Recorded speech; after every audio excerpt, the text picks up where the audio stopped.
10 सालों के लिए ये लागू ही नहीं होगा। ये हमारा अधिकार है कि हमें आरक्षण मिले। तो जब ये बात उठती है तो ये चुप क्यों हो जाते हैं? तो फिर इस घोषणा का मतलब क्या है?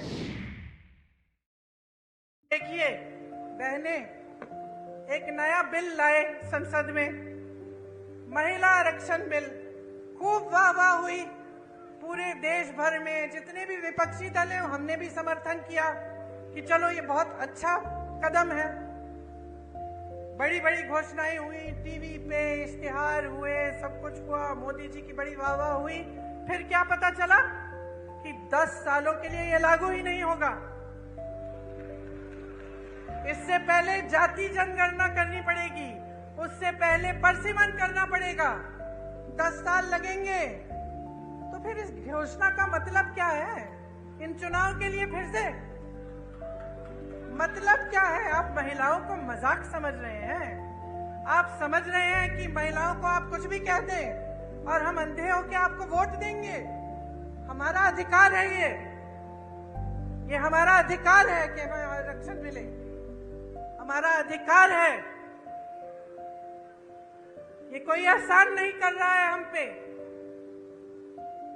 और जिस तरह इस देश के एक एक वासी का अधिकार है, इस संविधान में है कि हर चीज के लिए समान अधिकार होना चाहिए, तो फिर जाति जनगणना क्यों नहीं हो रही है? जब इसकी बात उठती है तो ये चुप क्यों हो जाते हैं? आपने देखा बिहार में